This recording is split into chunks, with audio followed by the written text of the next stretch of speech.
Are you looking to grow revenues, increase profitability, or obtain financing? If so, you came to the right place. Running a business is all about leadership. How do you become a better leader? Learn from the successful entrepreneurs and business owners how to lead your organization more effectively. That's why we created Leadership Live at 8:05, Talking Small Business, to help you succeed with your host, Andrew Frazier, Business Growth Pro and CFO and founder of the Small Business Pro University. Every Tuesday evening at 8 p.m. Eastern, we're joined by experienced entrepreneurs and business owners who share their secrets to success via live stream. Also, every Friday morning, we release a new podcast episode. Either way, you will learn about developing your business leadership skills from our roster of highly performing guest experts. Leadership Live is one of the many valuable resources provided through the Small Business Pro University, empowering business owners to learn, profit, and grow. Find out more at sbprou.com.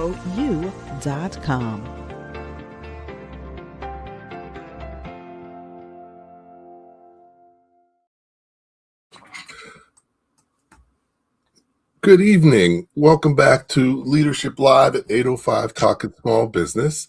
I'm your host, Andrew Frazier, and definitely excited to be back with you once again on Tuesday evening. Looking forward to a great show, and hope everybody's doing well. Looks like we got a nice warm week so far today, so hopefully wherever you are, it's a little warmer than usual and you're enjoying it. But you know, we're actually getting ready to start April, starting tomorrow. And tomorrow's April Fool's Day. So, maybe we'll have some fun with that. And, let's get ready to get started. As you know, as a business owner, there's so many things you need to know to be successful as a business owner, but it's impossible to know them all. And also, your business can only go as far as you're prepared to lead it. So it's critical for you to continually learn and develop your skills and develop your knowledge so that you can move your business further, faster. And that's what this show is all about. Leadership Live at 8:05, Talking Small Business. And we have great guests who have tremendous experience specifically within the small business space that have valuable insights and knowledge that can help you be more successful. So really like the topic of tonight's show. Tonight we're going to be talking about not getting duped by so-called marketing experts. It's important to protect your cash and demand real ROI. Any business owner, they've definitely had an experience if they've hired people to help them with their marketing, that they may have not have gotten the results that they expected. And why is that? It happens more often than expected, and than it should. But there's some things you can do to reduce the likelihood and understand what, is key in selecting the right people who can help you to be able to market more effectively. So definitely our guest today. I'm excited about having her join us. It's Amber Gaige, or formerly Amber Gaige. Congratulations. She was recently married. So it's Amber Farrell. And let me bring on Amber so you can meet her. Hey, Amber, how are you doing tonight? Hi, Andrew. If I were any better, I'd be twins. How are you? Excellent. Well, I am good, just about as good as you, but that's pretty good. So thank you for taking time out of your busy schedule to join us tonight. Definitely looking forward to our conversation. We've had a chance to chat and got to know each other a little bit, but the audience doesn't really know you at all. So it'd be great if you could walk people through your journey, help them learn a little bit about you, where how you got to where you are and what you're doing. Sure, happy to. And it's such a privilege to be on your show with you tonight. I'm always thrilled to empower and provide any kind of input for busy, working, hard entrepreneurs all over the country. And your show definitely aligns with that. So thank you so much. Great, thank you. I am a third generation entrepreneur. I watched my parents work very hard on their personal careers and their personal businesses. And so growing up in the school of hard knocks, I had firsthand experience of family business and entrepreneurship and franchising and ultimately private equity. So I grew up with the desire to succeed, with the desire to prove something, with the desire to build generational wealth and grow my own company through faith and freedom and flexibility so that I could raise my son in the same privilege of the great American dream. So I was very blessed to have my education centered around practical application of business. I was given the opportunity to start my first business when I was 8 years old. I made the mistake of asking my parents for a puppy, and they took that as an opportunity to get me to write a letter asking for a loan with a business plan and a payback schedule. And that was my first foray into business. So since that point in time, I have created and sold a marketing agency to private equity. I have worked in private equity. I've worked on the national side of franchising and multi-unit manufacturing, and ultimately culminating into a international best-selling book, How to Stop Being Duped by Bad Marketing. And now my team and I in Dallas, Texas, provide entrepreneurs with enterprise level platforms to grow their business on autopilot so that they can do what they do best, which is grow their businesses and operate their businesses.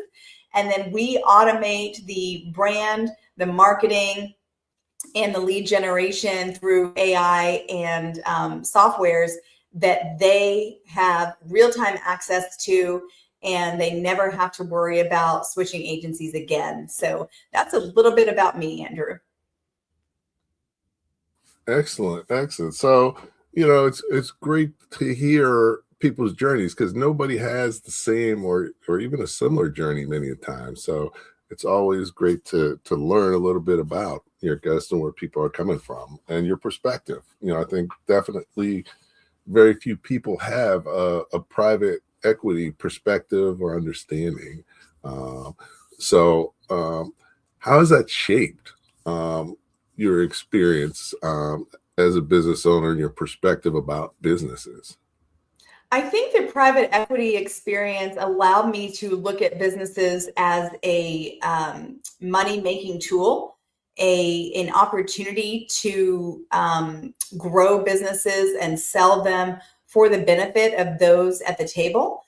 The flip side of that, though, is that those who are working in the businesses don't always get the same benefit as those who are owning or running the businesses. So the uniqueness of my background coming from entrepreneurship and family business and then parlaying into private equity really allowed me to see business from both viewpoints, Andrew. It allowed me to see from the top down, if you will, and from the bottom up, to understand that every business has its own life cycle, its own culture, its own trajectory, and its own goals. That just like no two people are alike, no two businesses are alike either. Okay, great. And one of the things you mentioned early on is, seeing the business as a money-making vehicle. I think, many business owners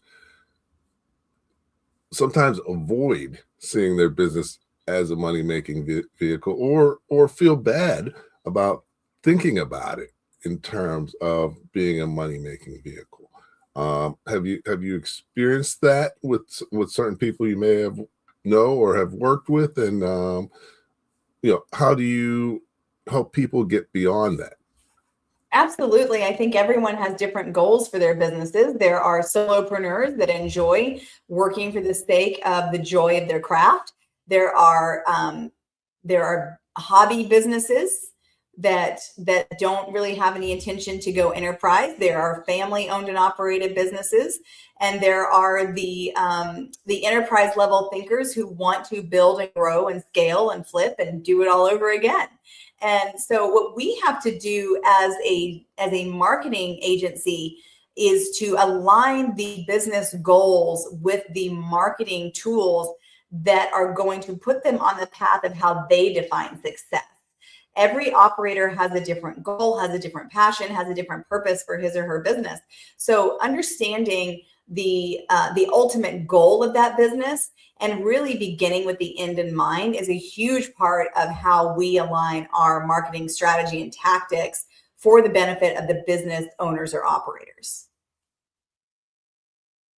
Excellent. So, so really every business is different, and you approach every situation in a customized way based on the business owner, which is cool. One thing I found, and is many times business owners don't really know, what they want or what the root cause of challenges they're facing. Do you find that? And especially in this sales and marketing side, what is it that they don't really know that you help them to better understand? Well, I think a lot of businesses are really great at what they do, whether they are building fences, servicing aquariums, or manufacturing a product or service and selling it online. Most people do not know how to grow their business past the organic aspects of shaking hands and kissing babies. What we did is we built an entry point for every business at every stage with our local roots package. We want to make sure that businesses understand the foundational elements that are necessary to get them to where they want to go, whether it's beginning with their logo, their brand voice, their messaging. These are things that are frequently overlooked by busy business owners because they're wearing every hat. They're the marketing department, they're the agency, they're the finance person, they're the operator. Sometimes they're the ones driving the truck or the van, right? So if you begin with the end in mind, then you're automatically giving yourself a launch pad for success because you're streamlining your strategy from day one. And that's what we want to do. We want to make sure that businesses have a service as a software and that they have a team behind them that is going to support their ultimate operational goals. A big mistake that we see is twofold, Andrew. Number one, people don't pay attention to how they talk about their business. They just assume that their audience and their ideal clients understands what they do as well as they know what they do. And the bottom line is it's confusing. And then the other problem that we see is that people don't really know what steps to take and when to take them to get that business growth to the next level and the next level. It's really important to have a visionary and a strategic partner to help to guide them to that point, wherever they may be. So definitely. So when you need a strategic partner or someone to guide you, what stage should your business be at? Is that like a day one thing, or do you have to do some things? How do you gauge when you're ready for something like that? Well, I would love to know your opinion on this too, because I think you've made an excellent career of being a guide for business owners. But in my opinion, every business owner needs a strategic partner and a safe place to bounce ideas off of, whether it's something as simple as a BNI group, maybe it's a peer mentor, maybe it's a friend, maybe it's a spouse. But I think every business owner benefits from a strategic person that is objective in helping them reach their goals. But what do you think? I definitely agree with that. But like everything else, some are better than others. And Sure. important to find the right ones at the right times.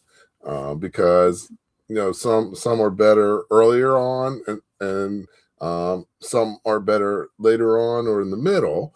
And sometimes it can be hard to find the right ones. Yes. And then also just every business is different. Is there one that has some experience or understanding of your industry and what you're trying to do? Right. So yeah, so I mean, I definitely agree that um, that's key. One thing I created, I don't know if I shared with you, is I created the Masterpreneur growth framework to make it a lot easier for entrepreneurs and business owners to understand where they are and what they should do. So I'm just going to walk through it real quick, just because it's really powerful tool, and I use that to really help a lot of business owners move forward when they get stuck. So there's a 5-step path that every business needs to take to go from startup to scaling. Working on the concept of their business, working in their business, working on their business, working on the future, and scaling the business. And at each of those steps, there's a different goal that you have to have. There's a different challenge that you're going to have. There's a different structure you have to build, and there's a different skill you need to focus on. And so if you can't accomplish each of those, you're not going to make it to the next step. And most people never successfully make it from working in their business to working on their business, because that's one of the hardest skill differences, because you go from a communication skill to an analysis skill. And many people, one, may not know they need to do it, have the skills to do it, or prepare to do it, or want to do it. But the other side is that not only does your business have steps, you have stages that you have to go through. So, as a business owner, going from an entrepreneur solving problems to a supervisor, really working to find your product market fit, to a manager optimizing your business, an executive strategizing and planning how you're going to scale and move your business forward in a new way, and then CEO managing growth. So at each of those stages, there's key things that that you need to have an understanding of. We're talking about guidance as far as marketing, but I always like to start out with definitions, because let's make sure we're on the same page. What is marketing, and what's the difference between sales and marketing? Oh, goodness. That is such a great question. I think that the difference between sales and marketing is that marketing, if you think about sales as the engine of your business, then marketing is the fuel that goes into it. Marketing is an opportunity that is presented to create awareness so that sales can do their job. It is a very common misconception that marketing alone can grow the business in and of itself. You have to be good at sales. In fact, my dad often told me as a child, the most successful people in life that you will meet are those who are really skilled at sales, regardless of what their core skill set is. Sales is the opportunity to convert trust into dollars, right? Marketing is the methodology and the process of educating, creating awareness, and aligning product knowledge with the sales opportunity, if you will. So I don't think you can have one without the other. I think one might precede the other from time to time, but both are absolutely necessary. And I love what you just described about a system that really helps to empower this evolutionary process for the business owner, because as a business owner, your needs shift throughout the course of your business journey, just as you saw. And for me, that's where a lot of marketing tends to get lost, is in this transitionary period that every business owner goes through. And I think that's why we're finding that traditional marketing and traditional marketing agencies are becoming less and less effective, because they're focusing on tactics rather than a system that empowers the growth of the business owner from stage to stage. Right. So definitely, I agree. I always ask people, one of the first questions is, what's your most important job as a business owner? Because many people don't really understand that, because, when you start a business, many times you don't think of or realize that, you just became a salesperson and marketer. And that's going to drive the success of your business more than anything else. And, helping people to, understand that and then act on it, because, a lot of people, even if they know that, they're just out there winging it because they never learned how to do it and don't really understand what it is. So I really liked your definition, and just that, marketing is not sales and sales is not marketing, but the better you market, the easier it is to sell. And Right, because oh, I'm sorry, Andrew, I didn't no, mean to interrupt you. I just wanted to share exactly what you're saying, is that marketing is how the business communicates its value to the right people in a way that moves them to take action, whether it's buying, calling, booking, or simply just paying attention, right? And at its core, marketing really answers three questions. Number one, who are you talking to? Number two, what problem do you solve for them? And number three, why should they choose you over anyone else? yeah, no, definitely. And I think that just, having a simple explanation about that, a lot of times people make business way more complex than it is. It's really about, at the end of the day, delivered something that someone values and that's willing to pay more for than it cost you to deliver. And if you can do that successfully, you're going to be successful in business. Everything else is just fanciness, or ways to do it potentially more effectively. But, you can't lose sight of basically what business is if you want to stay successful. I totally agree with you. Business is ultimately acts as the guide to help their customers get what they want through a platform, a service, or a deliverable.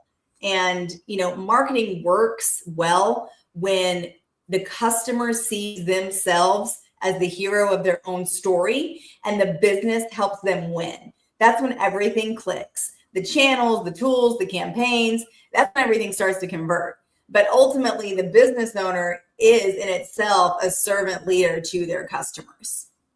Definitely.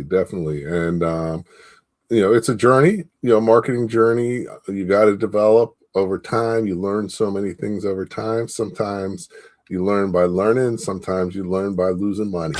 But everybody's done a little bit of both. But you can't do too much of the losing money if you want to stay in the game. So it's important to learn from people who know what they're talking about. So, Amber, when you're starting your business, working on the concept of your business. So if you were going back to start your business again, where would you start and what would you start with and why?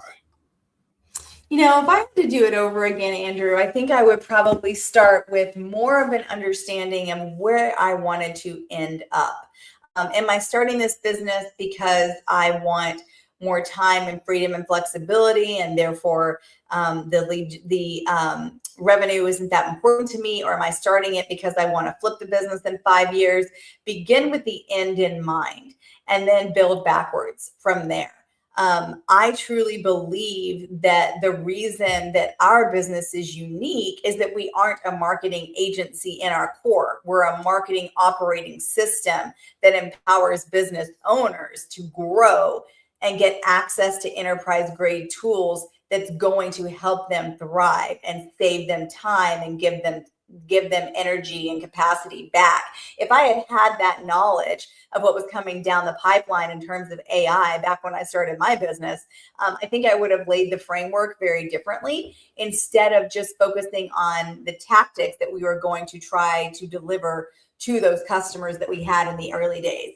But always begin with the end in mind. Always try and build a framework, a platform, a process that's going to align with the reason that you got into business in the first place. And that varies from entrepreneur to entrepreneur, doesn't it? Excellent, excellent. And definitely, um, you got to see it to do it. So if you can't see where you're going, how are you going to get there? And so definitely starting with that. Um, understanding that is key. First book, my first book, Running Your Small Business Like a Pro. The first chapter is called "How Did I Get Here?"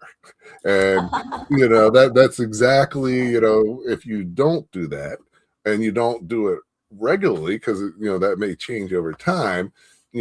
Many business owners end up places and you're like, how did I get here? So Right. planning and developing your strategy is key, and developing your business plan. Surprisingly, way less people than you would ever imagine actually do a complete business plan for their business. And Yeah. that's one thing that can help you become more successful faster and easier.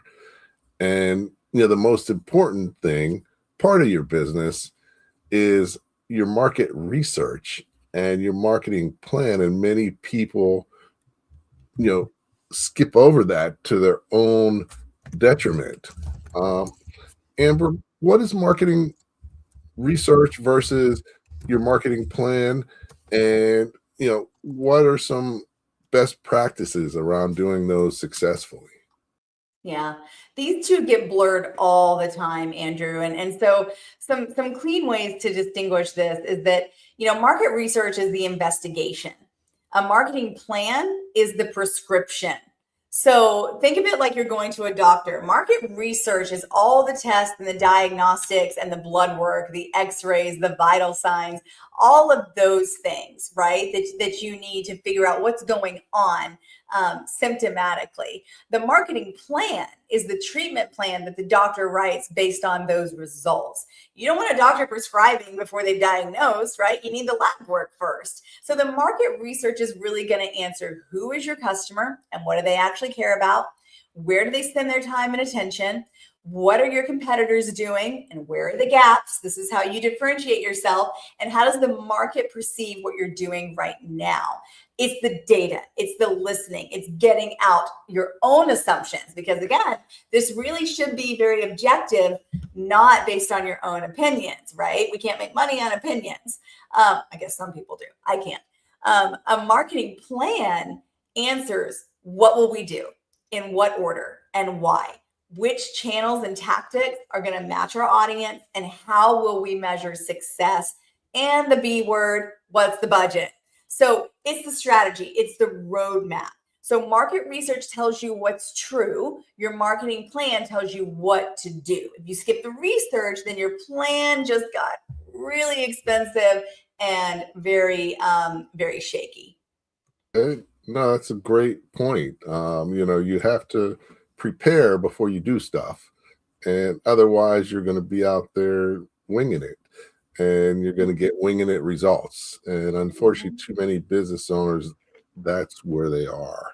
Um, Yeah. One amazing thing about AI is that for small business owners, it was really difficult to do good market research.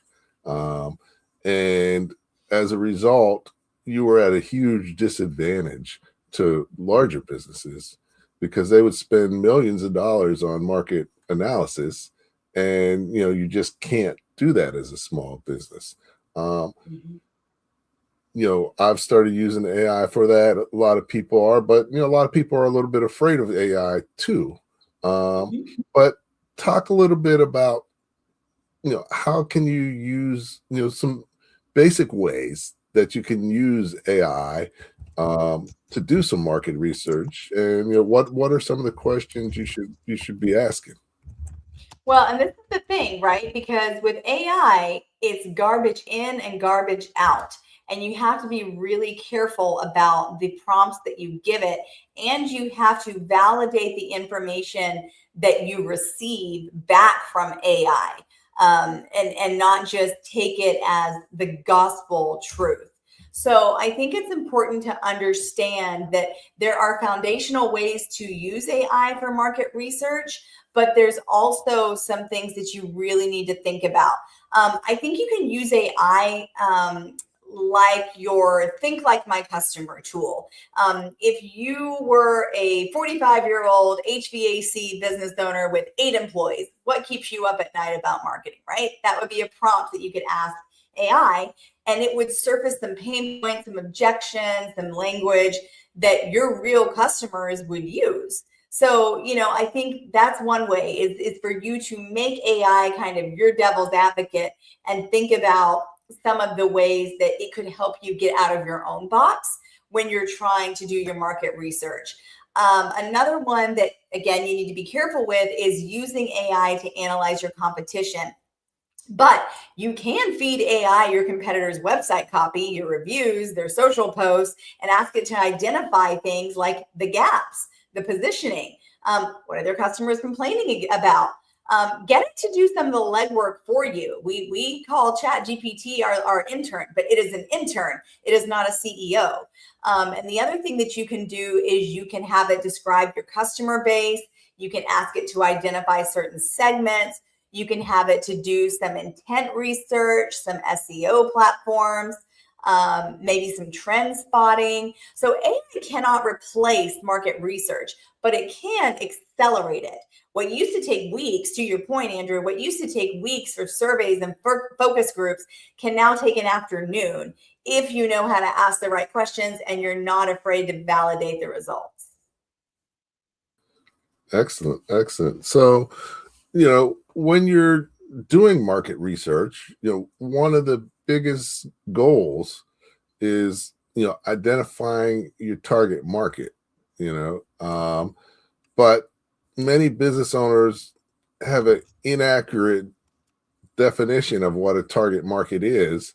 So as a result, they don't pursue it in the right way. And, that keeps them from growing because, one of the first things you got to do is find your product market fit. So, what is a target market and what does it mean to find your product market fit? Yeah, I think that this is a big mistake that a lot of business owners fall into. And that is that most business owners are going to say that their target market is anyone that needs what I sell. And that's just not a target market. That's a hope and a dream, right? A wish and a prayer. And as they say, that the riches are in the niches. The research is showing us that the more you niche down in your industry, the more you can charge for your services. And because you are seen as an expert in that niche. So there are some basic lenses that you can use to identify your target market. The demographic is one that most people are familiar with: age, gender, income level, job title, business size, location, basic facts about a person or a company. We use this as a foundational aspect of our marketing. We can build an ideal client profile for any of our clients because then that helps them to identify exactly who we're trying to target through their marketing. And thankfully, our systems do this in real time as well. Then there's the psychographic. This is where some of the brand analysis really comes in about how people think and what do they value and what are their goals and why would they use your product or service. And then another element would be the behavior of what is driving them to act the way that they want to act. Where and how do your ideal clients search for solutions? How do they buy? When we're conducting a market analysis for a client, we're going to give them examples of calls to action, different deployment aspects and opportunities. Your older target demographic is going to be heavier into print. Your younger is going to be heavier into digital. So knowing how and where to position your product or services so that it is aligned with the behavioral aspect of your target audience is huge. And then there's the situational.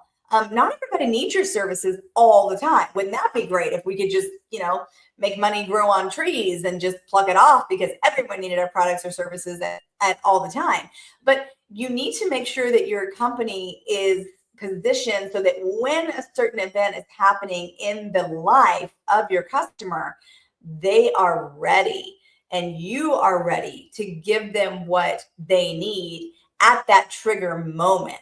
So knowing what triggers exist for your target audience ultimately helps you to show up at exactly the right time. So a practical exercise that business owners can do is, what problem are they struggling with right now before they found your company? What made them finally decide to do something about it? And then what words did they use to describe their situation? This is what helps to guide the target that people are looking for when they're making a decision. Who do they look like? What do they think? And exactly who is that person that is going to do business with your company? Okay, great. And one thing I really like is you're talking about active things. A target market isn't something that's passive. It's important to understand that, I sort of like the definition that, your target market's the people who are most likely to buy your product and service. And that's what the analysis, is about, figuring that out. But the second half that many business owners forget is that you have enough time, money, and resources to market to effectively. So as a small business, you need to have a very small target market. You mentioned the riches are in the niches. You can't market effectively to 1 million people, but many times, if you ask a business owner what their target market is, that really applies to millions of people. And there's no way you can market to them effectively. And, I think one of the challenges people have is, it feels unfair because marketing is really about discrimination. And so because you're discrimination or discernment, maybe just discernment to understand where that intersection is of who has the budget and the desire to buy what they need to fix their problem from you. Let's go with discernment. Right, but you have to forget about everybody else and focus on certain people. This is true. So I think some people have that issue because, like you said, many people could see 1 million people who could use their product, but marketing isn't about trying to sell to all of them. So you are so right. You are so right. Yes, your target market isn't who you want to sell to. It's who has the problem for you to solve with the budget to fix it and the urgency and the desire, right? You can't make someone work with you. You can't make them want to buy from you. They have to want to. Yep. And what marketing is about is, the research is to figure out who they are. And then your marketing plan is to reach them in the right way. And if you think of marketing in terms of those things, it simplifies that. All the other things are just marketing tools and strategies. So I'd say like everybody and their brother calls themselves a marketing expert, a so-called marketing expert. I would say more than half of the small businesses out there, have marketing as a key thing as what they do for others, but not everybody can do it well or well for you. So, how do you discern who you should work with, and what do you look for? Right. I think that's a huge opportunity. And I think it really begs the question of, why should I trust you to help me grow my business, right? That's the answer that most people want to have answered before they hire a professional marketer. I think it's really important that people understand the experience level of the marketing person that they're going to hire. Do they understand business in its core tenets, or did they just study about it in school? Do they have a clear vision for how to help this business to hone in their brand, their messaging, their clarity? Do they have the experience? Have they been in the trenches long enough to understand that, theory doesn't pay the bills? It's actual years of client experience. Are they trustworthy? Do they have a system that can be employed for the benefit of the company? And can they actually provide real client results that indicates that, yes, they have a proven track record of success? You really just have to trust your gut. You can't just bite at the first person or first idea that someone presents to you. You have to be able to intersect that with your business and say, is this really the right move for me right now? For example, I don't consider myself just a marketer who became an entrepreneur. I'm an entrepreneur who became a master marketer, and there's a big difference in that. So when a marketer understands what keeps a business owner up at night, then they have found a true partner who's going to come alongside them and help them to implement the systems and the strategy and the tactics to get them where they want to be. Okay, excellent. So yeah, no, I mean, I think that's important. One key thing when you're starting out, even early on, understanding who's the right marketer or a good marketer. There's a couple things. You mentioned experience, but not just experience. What I've found is large businesses do marketing different than you should do it. As a small business, many times you should do the opposite of what a large business does. So just because someone has marketing experience doesn't mean they have the right marketing experience for you. Because you don't have a big budget, and they're probably used to working with people in big budgets. So their solution is different than what you can do effectively. I would agree with that. But I also think that there are certain core tenets, such as requiring an ROI, a process, clarity. There are some basic foundations that every business should have. But to your point, Andrew, I think what you're hitting on that is hugely important for the audience to understand is that the capacity of the business owner to put some of these core tenets in place earlier rather than later sometimes just isn't there. So we have to validate the fact that every business owner grows at a different pace, and the bottom line is the Fortune 500 company does have a different budget and a different team structure and a different distribution channel. But here's what doesn't change regardless of size.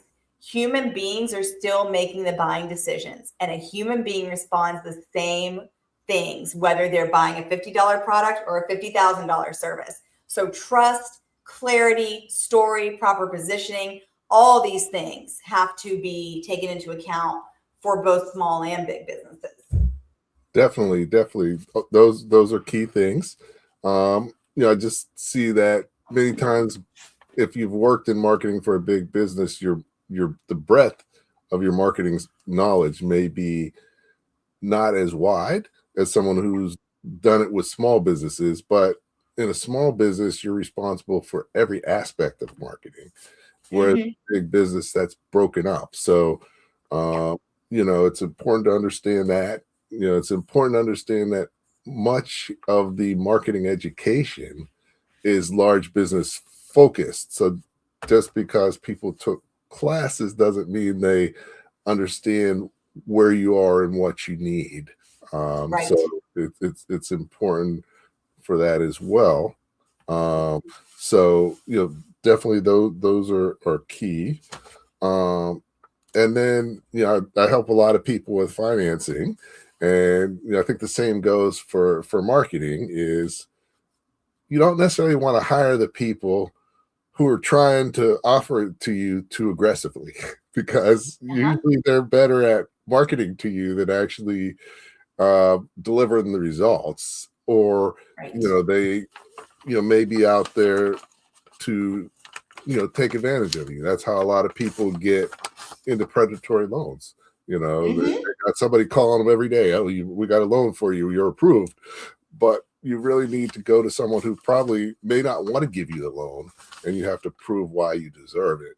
And you get much better terms and a much better loan. So Yes. that's something I generally think about. What are what are some questions to ask? If you're got someone who is offering you marketing services, what are some questions you should ask them to figure out, are they the right people? What do they know about marketing? What are your thoughts on that? Well, I think it's important for every small business to understand that what we talked about previously, Andrew, that you have to hire a marketing company that has a reputation and experience in getting the results for businesses like yours, not just testimonials, but specific outcomes, lead volume, revenue lift, traffic growth.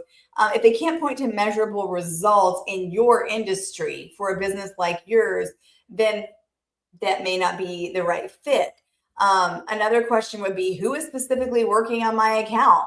Many agencies sell you on the founder, but then deliver you an intern. You need to know who's actually working on your account. What does success look like in 90 days or in 6 months? If you can't define what winning looks like for your business, then your marketing company certainly can't define it for you.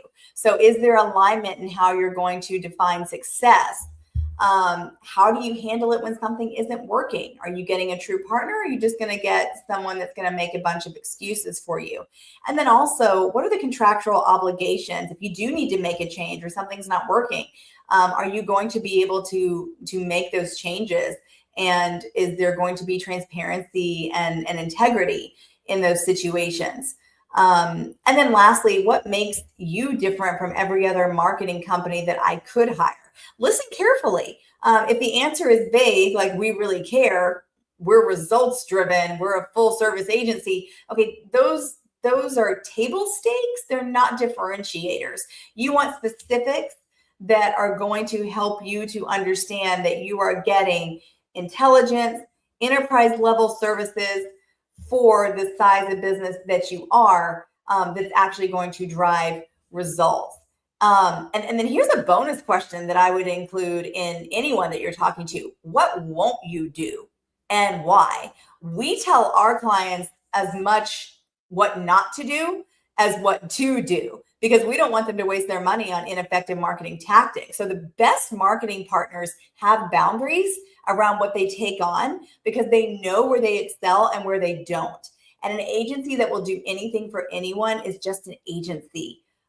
So you want to make sure that your marketing partner has parameters around what they can and will deliver.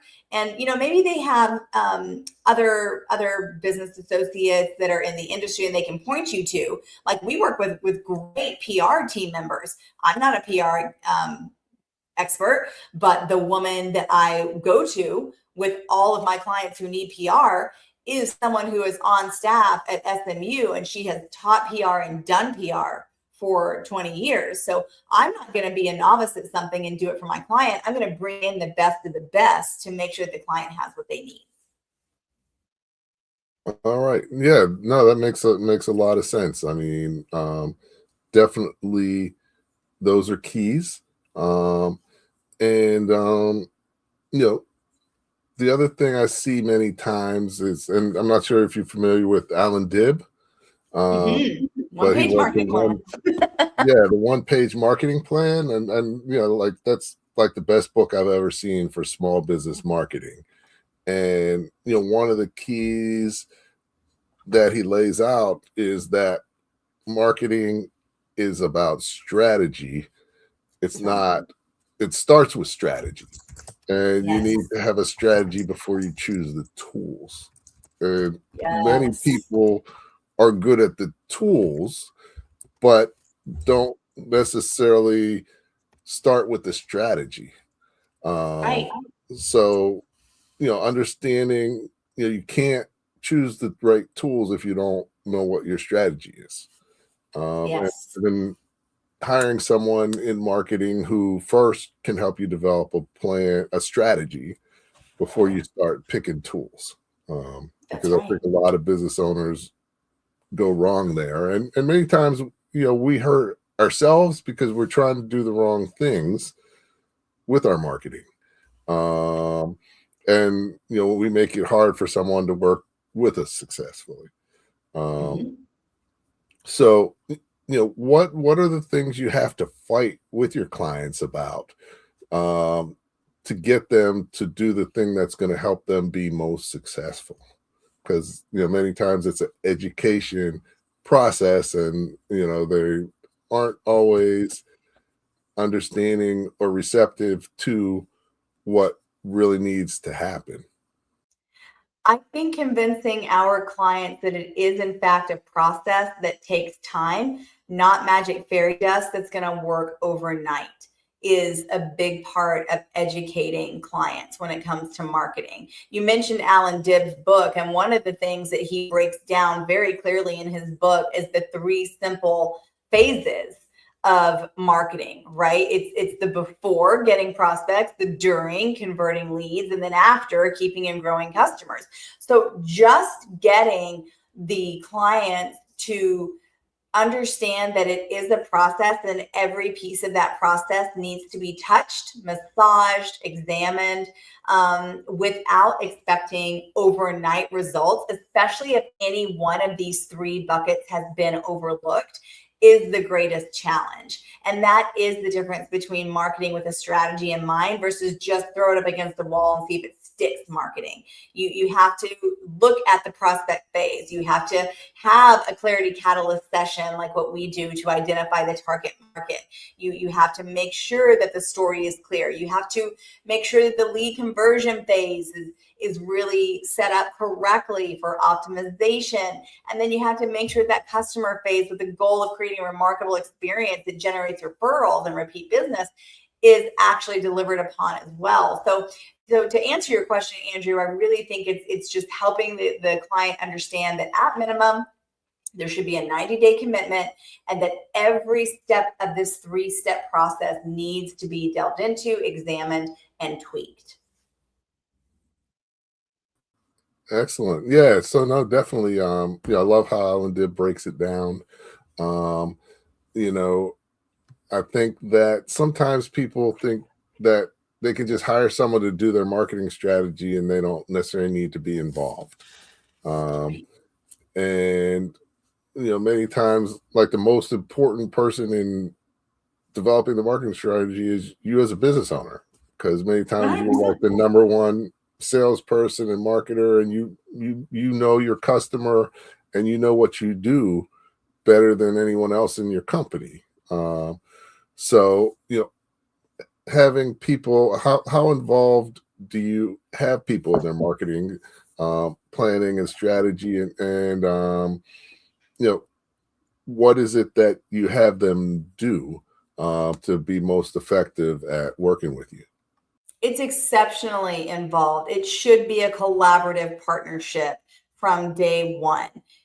You really can't operate in a vacuum. So you need people to meet with you consistently. You need people to be engaged in the platform that you're giving them access to see their analytics. You need them to answer basic questions about how their company operates. So there needs to be ongoing, consistent communication. Definitely, definitely. And I think the other thing is, as a business owner, you have to be accountable. Yes. And marketing's not something you can just delegate away, your marketing results. It's the same thing, for your culture within your organization. You have to be the leader of it, and you have to own it. And you can own the positive results, but you also have to own the negative results, because only you can control those things, and make a difference. So, um You mentioned you have to be prepared if things don't go the way you planned with the people you hired. And many times going into the relationship, you assume that things are going to work. And, usually the people who you're hiring, you're signing their document.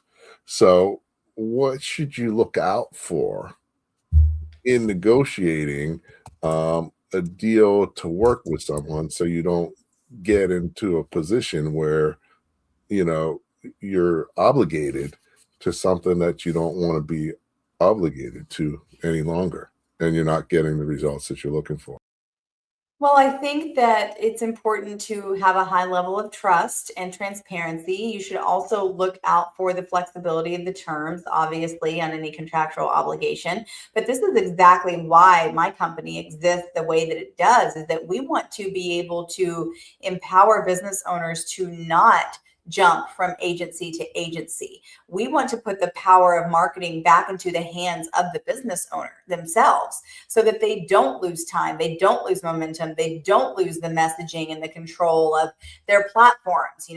Every time you hand over access to your Google account, or every time you dilute your messaging by having someone else change the way that it's being talked about, you lose momentum. So why not invest in a platform that is going to deliver real-time results with transparency so that it becomes a system instead of a tactic? This is what most agencies and most business owners are missing out on by a traditional marketing agency relationship. So I fully believe that there are things that you can control, you can ask about, such as the terms of your contract. But more importantly, it is building a system that will scale alongside of your business as the needs evolve. That's really where the concentration should be.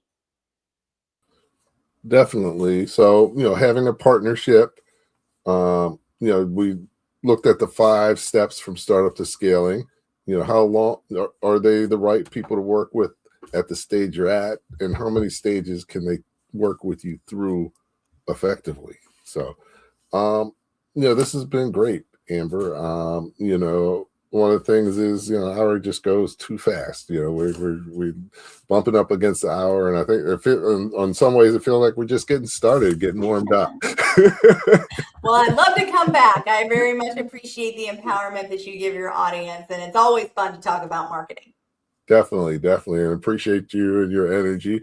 But before I let you go, I always ask guests, what are 3 key takeaways that people should go away with, that we want people to go away with and be able to start thinking about and implementing tomorrow?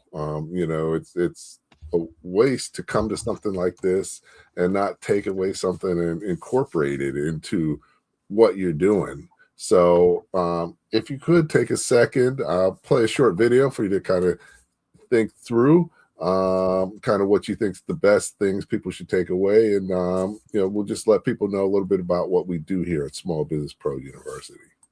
Many small businesses experience low or no revenue growth, and the owners are not making enough money. I founded Small Business Pro University to help you break that cycle by empowering you with greater knowledge and enhanced skills to lead your organization more effectively. Over the past 15 years, I've collaborated with organizations like the Small Business Development Center, Rising Tide Capital, Empower the Village, NJMEP, Rutgers University, and SCORE to work one-on-one with over 1,000 business owners and teach tens of thousands of people about business. My experience includes serving as a naval officer, managing businesses, graduating from MIT, earning an MBA from NYU, and achieving the CFA designation, which has prepared me to accomplish my mission of helping 1,000,008 business owners to sell more, maximize profit, and finance growth by 2028. My vision is to create the ultimate business ecosystem for entrepreneurs. Small Business Pro University empowers entrepreneurs like you to run their businesses more professionally and create sustainable enterprises. We employ my proven proprietary Masterpreneur playbook framework to guide your journey along the Masterpreneur path and facilitate your Masterpreneur evolution to work on your business and scale faster and easier. Small Business Pro University provides access to valuable resources, partnerships, and relationships that will help you to sell more, maximize profit, and finance growth. Our Masterpreneur initiatives include the Small Business Pro Network, 100+ expert-led multimedia courses, intensive training workshops, Spanish language training, Leadership Live at 8:05 live stream and podcast, in-person Power Breakfast events, and advisory coaching, consulting, and training services.